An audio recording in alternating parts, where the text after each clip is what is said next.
സംഗതി ഹിറ്റാവുന്ന ലക്ഷണമാ. ഏൽക്കാതെ എവിടെ പോവാനാ? ഹരിസാറല്ലേ അവതരിപ്പിക്കുന്നേ? ഒന്നാം തരം നാടക നടനല്ലേ? കൈമൾ മാഷിന് അത്രയ്ക്കുള്ള ബുദ്ധിയല്ലേ ഉള്ളൂ. പിന്നൊരു കാര്യം, കൈമൾ മാഷിപ്പ വരും. ആരും ചിരിക്കുകയോ ഇത് നുണയാണെന്ന് ഭാവിക്കുകയോ ചെയ്യരുത്. ഇത്രയും കാലത്തിനിടയ്ക്ക് ആദ്യമായിട്ടാ മാഷിന്റെ പേഴ്സ് ഒന്ന് പുറത്തെടുക്കുന്നത്.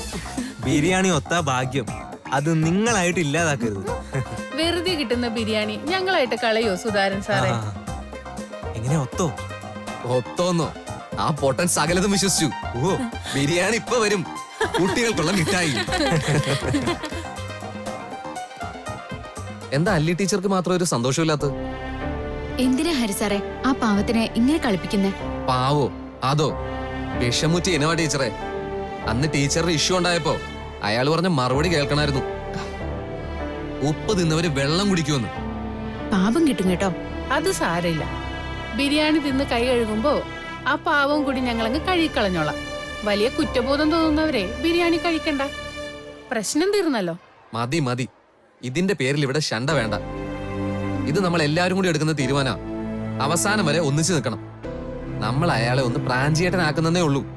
അതത്ര വലിയ പാപമൊന്നും അല്ല.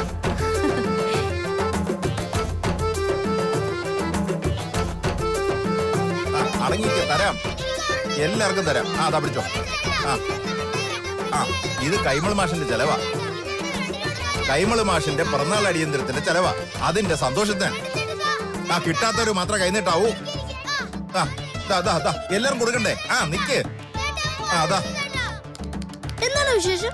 കൈമൾ മാഷിന്റെ ചെലവാടാ, മാഷിന്റെ അടിയന്തരം. അടിയന്തരോ? ബഹളം കൂട്ടാതെ എല്ലാവർക്കും തരാം, എല്ലാവർക്കും തരാം. ഞാൻ കുറവുമ്പോ കണ്ടാണല്ലോ, പിന്നെ നിൽക്കണം. ബഹളം വെക്കാതെ എല്ലാവർക്കും തരാം. സമാധാനപ്പെട്. എല്ലാവർക്കും കൊടുത്ത സകല പിള്ളേർക്കും കൊടുത്തു. ഇത്ര ബാക്കി ഒരു കാര്യം ചെയ്യും, ഓഫീസിൽ അല്ലെങ്കിൽ വേണ്ട, താൻ വീട്ടിൽ കൊണ്ടുപോയിക്കോ. മാഷ് ഇങ്ങനെ ബേജാറാവാതെ. തൂക്കി കൊല്ലാൻ വിധിച്ചൊന്നും അല്ലല്ലോ, അവാർഡ് ഇങ്ങോട്ട് തരുന്നതല്ലേ. അതൊക്കെ ശരിയാ. എന്നാലും തീർത്തൊരു വിവരം അറിയാഞ്ഞിട്ട് ഒരു തിക്കുമുട്ടേ. അതിനെന്താ, ആ ബാത്റൂമിലേക്ക് പോയാൽ തീരുന്ന പ്രശ്നമല്ലേ ഉള്ളൂ. എടോ അതല്ല, തിക്കുമുട്ടല് മനസ്സിന്റെ ഒരു വെപ്രാളം. ഓ അതാണല്ലേ. ഞാൻ വിചാരിച്ചു താനൊന്നും വിചാരിക്കണ്ട, വെറുതെ നിന്നാ മതി.